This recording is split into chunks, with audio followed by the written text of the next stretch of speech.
Oh, happy day. What a way to start a 6-game road trip. An 8-4 Phillies win over the Tampa Bay Rays. Danny Palmels and Ben Davis here with Phillies Postgame Live, brought to you by Cure Auto Insurance. The Phillies continue to slug.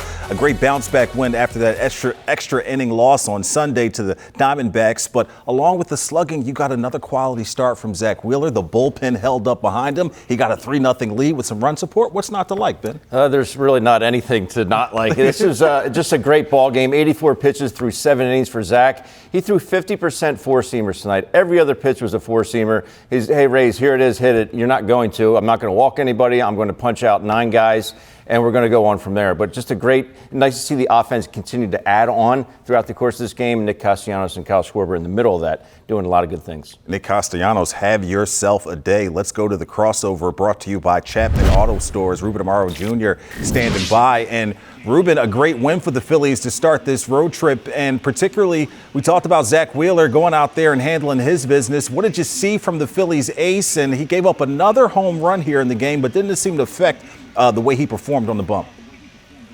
Yeah, Danny, that's just super efficient. I mean, I think Ben talked about it. That four-seamer was really working. You know, he has his breaking ball in the split over the last 2 or 3 games have been devastating, but his fastball was just outstanding today. Riding that fastball up in the zone, putting it where he wants to, and it's, you know, for hitters, it's so difficult to lay off of it. I know I had a tough time with it, and certainly the Tampa Bay Rays did as well, but a whole lot to unpack because this is a really good team win tonight. Rube, you got the middle of the lineup there, 6 for 9, a couple of home runs between Schwarber and Castellanos. But as a team, only 5 strikeouts tonight for the Phils, and I'd like to see a little bit more of that. Agree? Yeah, really put together some very, very good at-bats. And, in fact, I think they were, 4 for 9 and with runners in scoring position with 6 RBIs, something they had struggled with a little bit. Now they're, you know, it's getting hot.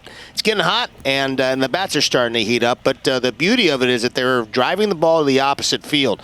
3 home runs opposite way. You saw Bryce Harper drive a ball, base hit to the left field. And when they're doing that consistently, it's a beautiful thing to see, and it also means that they're staying on pitches.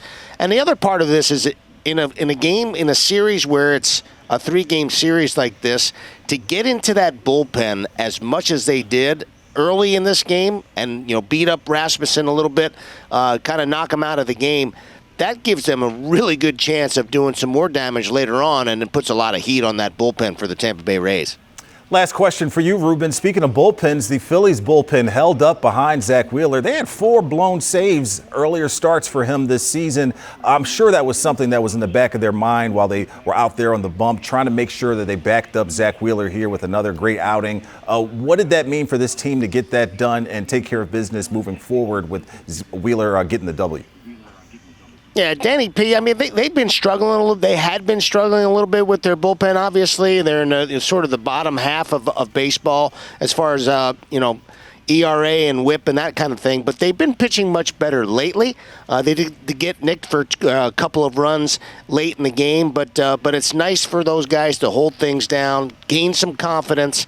And a great job by Zack Wheeler being efficient enough that they only had to use 2 pitchers tonight, and they should be ready to go and with a full complement of bullpen guys for the rest of this series. He is Ruben Amaro Jr. We appreciate your call in the game, and glad you're nice and dry, sweat-free, unlike these Phillies players down there in that heat.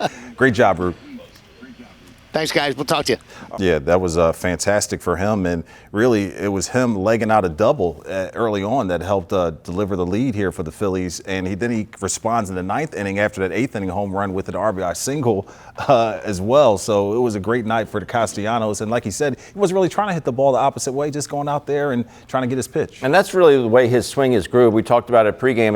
It's inside out, take the knob of the bat to the baseball, and the bat head will follow, and he's just able to stay inside the baseball and drive it. When he clips it that way, he's able to get the backspin. Sometimes he'll cut it and he'll get that side spin, but that one he got the backspin, and you can see how far that ball went out to right center. Minor league ballpark could not hold this Phillies offense, that is for sure. A couple of crooked numbers told the story, but it was Zack Wheeler controlling things defensively for this team. Let's hear from him in the clubhouse.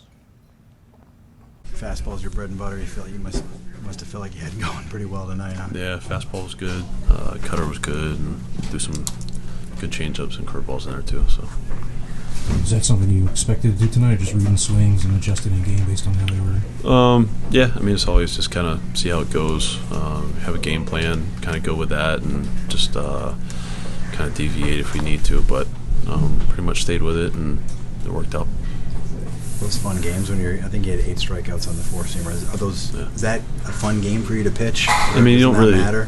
recognize it when you're out there. At least I don't. But yeah, I mean, I knew it was flying good tonight, and I was locating it for the most part. There's some pulls and stuff in there that I got away with, but yeah, I mean, I just knew it was flying well. And how'd you feel after 7? I mean, obviously the long half inning. Yeah, there's a few longer innings tonight, so first pretty hot and humid game, so we kind of just went that way.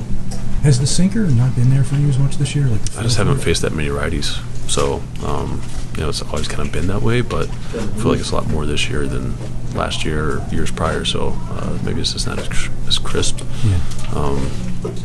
I just need to be a little more careful with it. I see Bohm's kind of hit homer tonight. I think doubled yesterday. I don't know how much you watch as a bats, but what are you seeing in the past couple of weeks, maybe past couple of days? Yeah, I mean, it's hard for me to say anything about that, but he's a really good hitter, and anybody who uses the whole field is going to have success. It's just it's hitting this baseball, and I think he's had a lot of hard contact this year. Just maybe some of those haven't fell in. So like I said, it's baseball, and it'll come back around to him. Was it weird pitching in a minor league park? A little bit. Yeah, I mean, just the backdrop and that type of stuff, the visual type stuff. But and once you get out there, it's kind of just zoned in. Okay. Good. Thank you. How can you not? But you talked about the fact that he was hitting 4th. You want to probably guarantee that he'll get up in that first inning, but it turned out the second inning it all didn't really matter. Yeah, he let off that second inning with a bang and gave the Phils a 1-0 lead. So that was nice to see. But again, if someone gets on there, he's not guaranteed he's going to hit a 2-run homer there or 3. That's the way it worked out. But nice to see that 12th on the year. Yeah, some great hitting there from Schwarber, really taking care of business there, and particularly him getting a hit, Bohm getting a hit there in that second inning really set the tone for this team. I mean, how important is it to start off the road trip like that with some runs on the board to back up your ace? It really had to make the club feel good, like Tom and Ruben talked about, a great team win. Without a doubt, and that is huge to be able to just start off this road trip. I know it's a short one, only 6 games, but to be able to get off to that kind of start offensively and collectively as a unit, that's huge. It was everyone doing their part. Bohmer with his first homer of the year, he had another hit, so nice to see his average start to climb up there a little bit. Really, the only guy, JT, didn't do a whole lot tonight. Stott, yeah. And Stott, that was really it throughout the course. But that shows you how deep this lineup can be when they're all clicking on all cylinders. And again, I love the fact that they only had 5 strikeouts as a team. Yeah, your third baseman coming through for you when you need it, and particularly at this point of the season, he's scuffling a bit. The ace is on the mound. A great time to give up, to get the run support, hit a home run, and really back up Zack Wheeler on the bump. Yeah, it's always a good time to hit a home run, but it was nice to see the Phillies third baseman get that one and kind of cross that off the list. He's not going to hit a whole lot of home runs. We know that. But what I've liked in the years past is his average has been up and the RBIs have been up. Well, he was able to get a scratch out a couple tonight, hit his first homer, drive a couple guys in. And it's just a matter of time before he starts to get up higher in that lineup as well, because his bat looks like it's on a different path right now. He's a little bit shorter to the baseball. So, and I think he's also being a little bit more selective as well, because it seems like whenever he's in the box, it's either 0-1 or 0-2 or 1-2.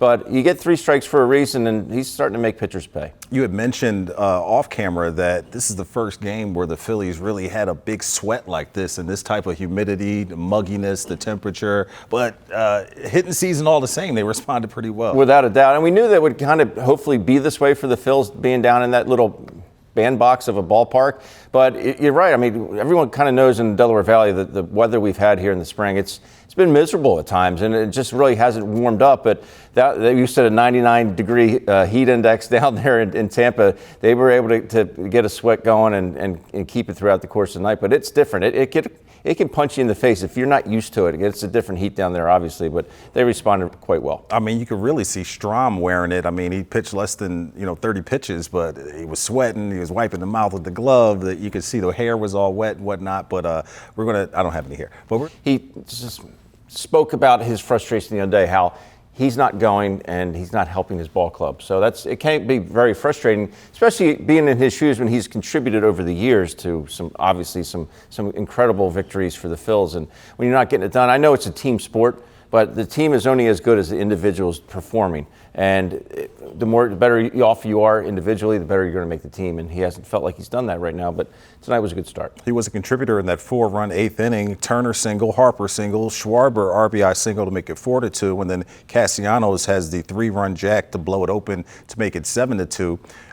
You're looking at Harper and the spotlight's on him. You're trying to see how he responds here to break out of this slump. What are the signs that a good hitter is getting it going? What should we look for to see in the continuity of him at the plate? Well, first and foremost, that he's on the fastball and he's not taking pitches he shouldn't be taking. And I think you saw a little bit of that. He's been over anxious as well, I would say, but I know it's hard to change the spots on a leopard, but that's just always been his MO. If he thinks he can get to a pitch, doesn't matter what the pitch is, what the count is, he's going to have a pass at it. And he's just been uber aggressive recently, and it's just a matter of time. But I do think tonight, if you watch this ball game, seeing what Schwarber did, seeing what Castellanos did, and maybe this is something that Bryce Harper sits back and says, all right, you know what? These guys are handling their business. Right. It's not all falling on me. And that can give him a little bit of a reprieve and just say, I don't have to try and do so much. And I think that's going to definitely help him out, knowing he doesn't have to be the man all the time. Yeah, Castellanos, we heard him talking about it after the game in the interview with Tom McCarthy and Ruben Amaro Jr.,